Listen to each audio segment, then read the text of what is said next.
right, so now we're going to be continuing along with the Class B pre-trip for state of Washington. Next, we're going to move on to our lighting indicators on the dashboard. All right, so for these, we're just checking to make sure our lighting indicators are working properly. So we are going to check our left turn signal. It's working. Right turn signal. That's working. We have our four-way flashers. Those are working. And then we need our high beam indicator. There it is right there in the center. And we're going to check our DEF indicator. We want at least 1/8 of a tank. We're at about half right now. So that's working. The last one we'll need to turn the truck off to get. That is going to be our ABS light. So we turn the truck off and it'll pop on as we turn the truck back on. Right there is our ABS light. So that turned on and turned off, which means that is working properly. Next, we will be checking our emergency equipment. So in this truck, we have 3 reflective triangles in the bunk. We have a properly charged and secured fire extinguisher also under the bunk. And then we have our emergency or our spare fuses up above us, up above the driver's seat. Then we move on to our windshield. So our windshield is clean. There's no illegal stickers, obstructions, or damage to the glass. Then we have our mirrors. Those are clean and properly adjusted. Next, we move on to our wipers and washers. So our wipers work. The blades are secure.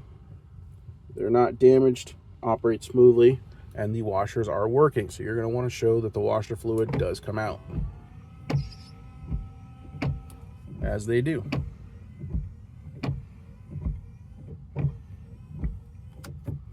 All right, next we're going to go to our heater and defroster. So we don't have the truck running right now, but we'll go ahead and put the defroster on because we'll still get air coming out of it. And you're going to put your hand over it and you can feel the air coming out. So the defrost setting works. And then we'll go ahead and put it on the vents. And you put your hand over it and you can feel the air coming out of the vents as well. So those are working. And then the next one is going to be our city and air horn. So we're going to tap the city horn. Then our air horn is up here. Okay. And then after that, you would ask the examiner to get out to help you with the external light checks. Now, for the external light checks, you want to have the key on, the engine off, kind of like the way we do now. And we're gonna call out each of the lighting of the outside lighting that we're checking, and he will indicate to us that they're working. So we've already turned on our lights down here. Go all the way to the right. That's going to turn on all of our marker lights as well as our low beams. So we're going to call them out. So low beams, you would indicate that they're working. Then we do our high beams, you would indicate that they're working. Our left turn signal, right turn signal, four-way hazards, and the clearance lights up top. And he would give you an indication that they're all working. Then we move on to the rear of the truck. So for the rear of the truck, we start with the left and right tail lights. And that's not doing anything to them. You just leave the lighting indicators on, or the lights on. And then you do your left and right brake lights. So you go ahead and push the brakes in. Then you have your left turn signal again, right turn signal, and your four-way hazards. At that point, you are done with the inside portion of the pre-trip. We're now going to get out and move on to the outside portion. All right, first thing we're doing is the lenses on the front of the vehicle. So that's going to include your marker lights, clearance lights, as well as your turn signals. So your lenses are proper color amber, clean, not broken, and not missing. And now we're going to move on to the inside of the engine. So I've already unlatched it. on both sides. So now we grab from here, we pull it up. If you need a little extra leverage, you can use that footstool right there.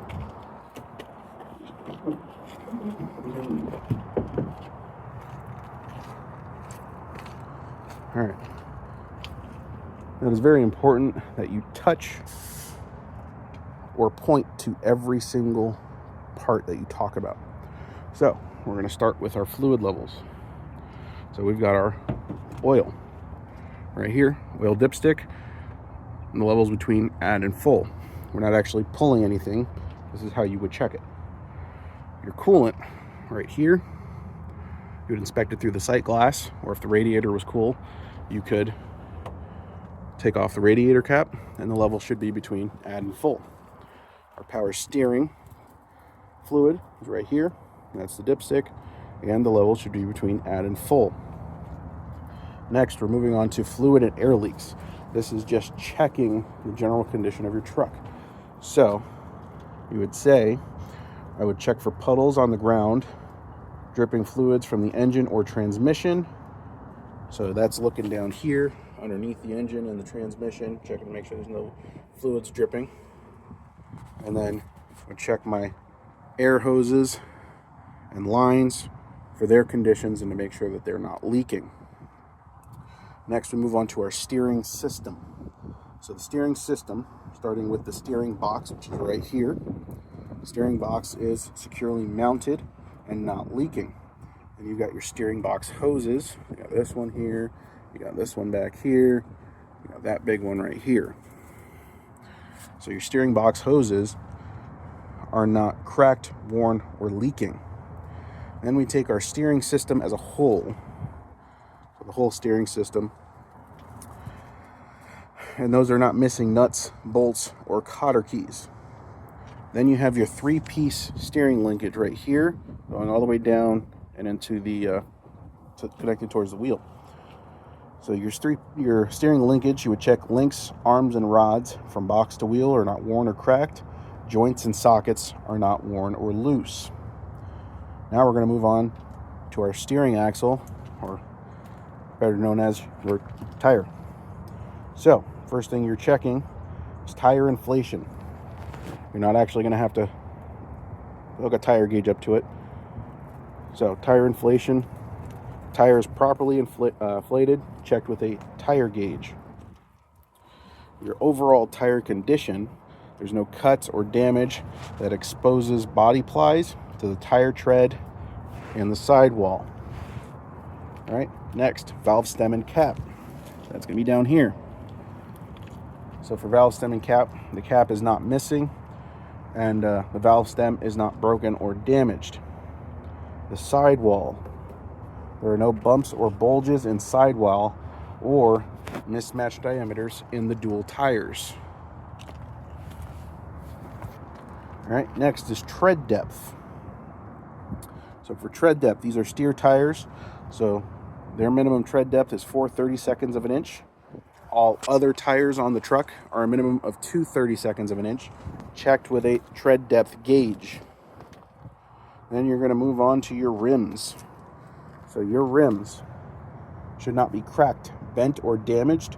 No welds, no elongated bolt holes or studs.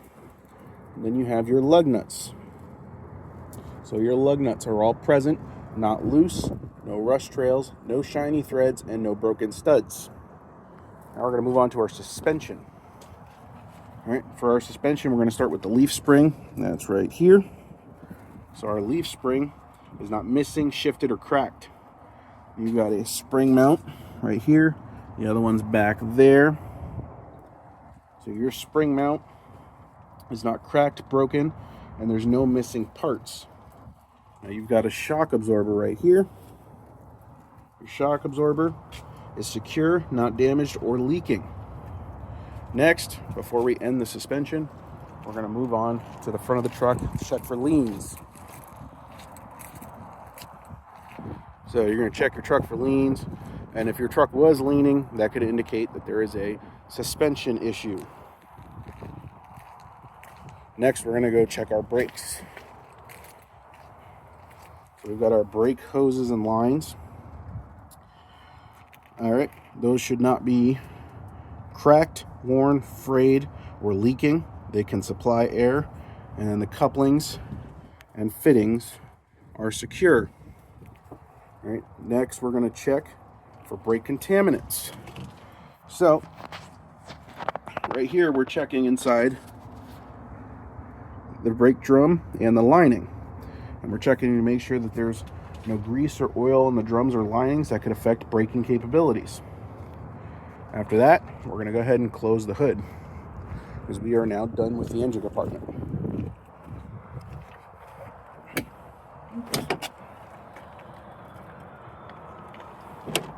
And then you would, of course, latch it.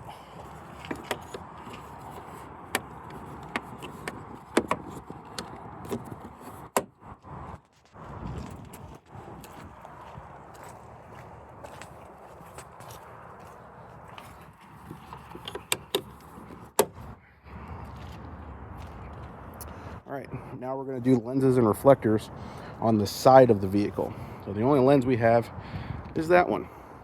So this one is proper color amber.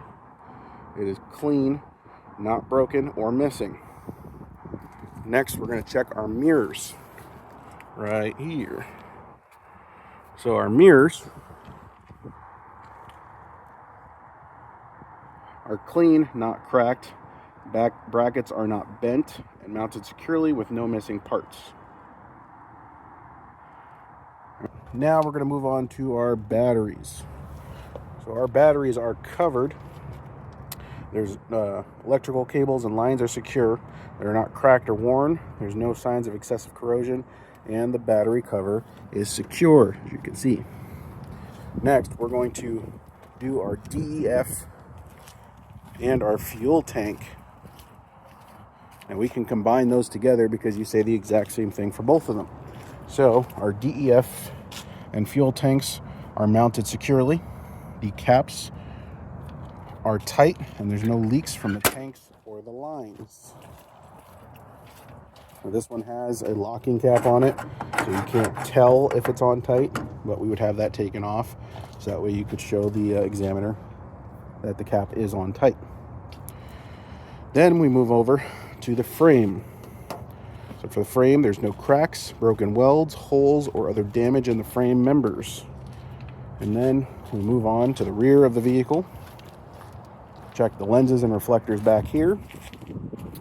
So the lenses and reflectors are the proper color. These are red, clean, not broken, or missing. At the end of all that, you would say, I would check the passenger side the same way as I did the driver's side. And that ends the Class B pre-trip.